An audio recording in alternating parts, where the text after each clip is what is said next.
So this is my first step to reinvesting my profit. So I've worked 1 month with Skip the Dish, just over 1 month, and made just over $8,000 working 16-hour days every day. So a little bit crazy, but the 16-hour days will now most likely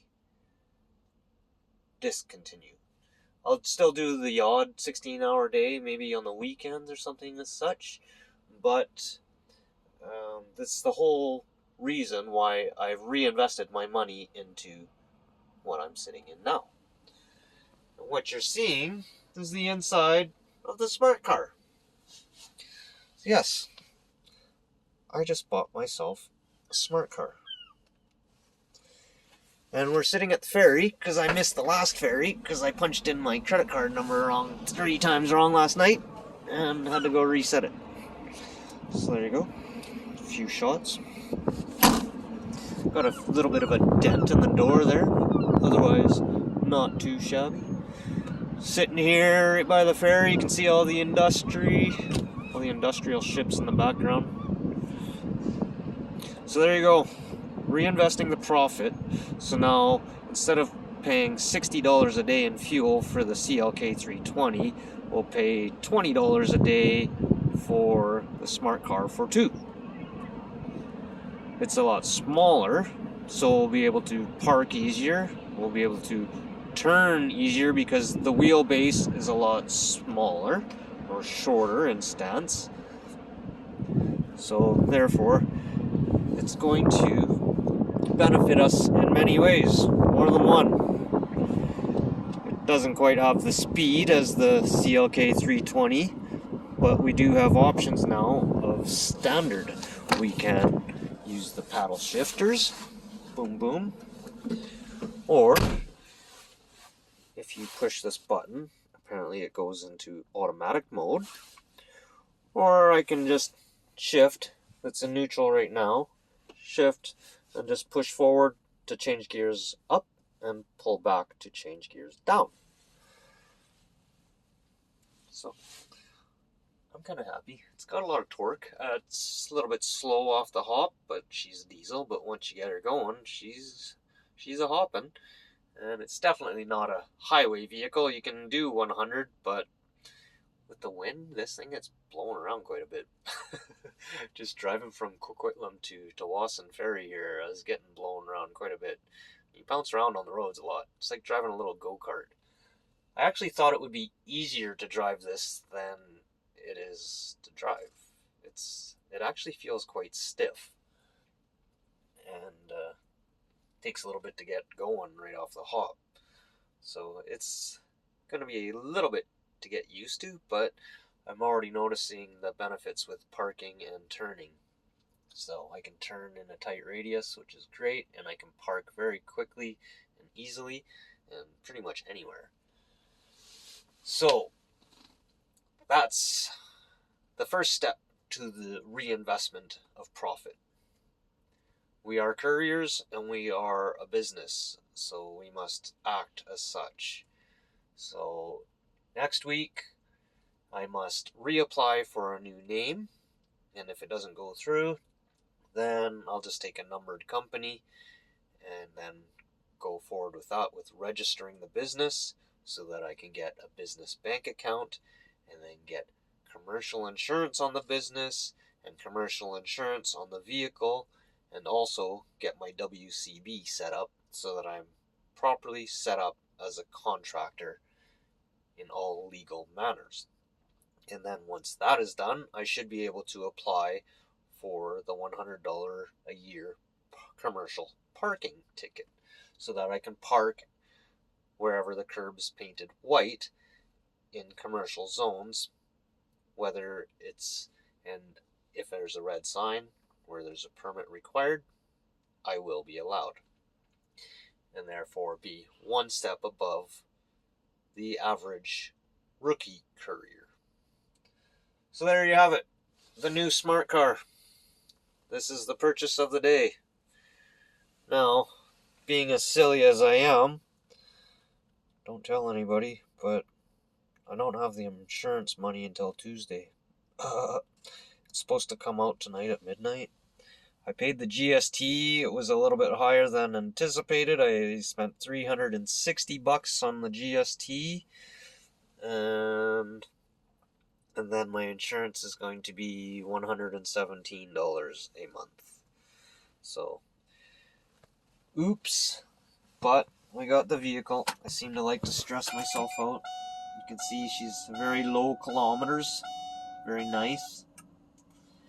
For a 15-year-old vehicle, this is a 2005 with 77.9. It's almost 78,000 kilometers. I did fluke out and got the leather package with the heated seats.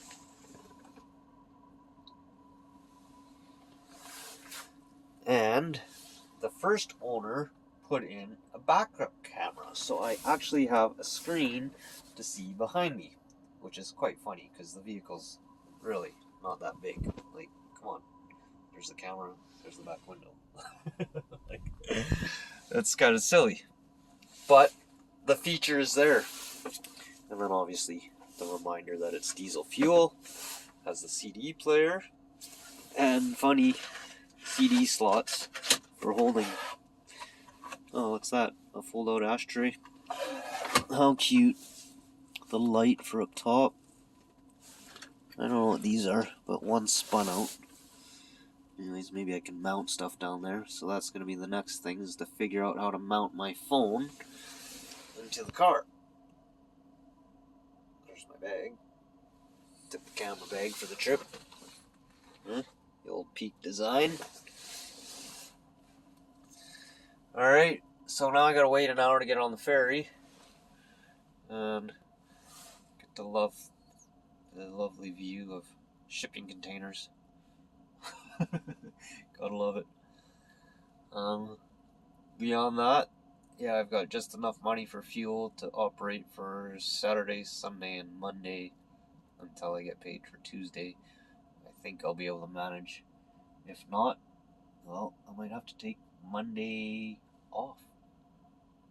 That's just the way this business goes. I kind of pushed myself to the limits with getting this car at the moment. I should have probably waited one more paycheck.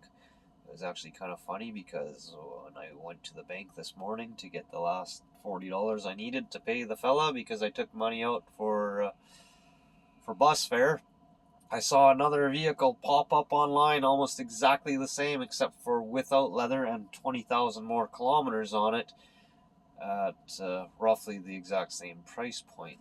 It was $4,000. I probably could have got them down a couple hundred.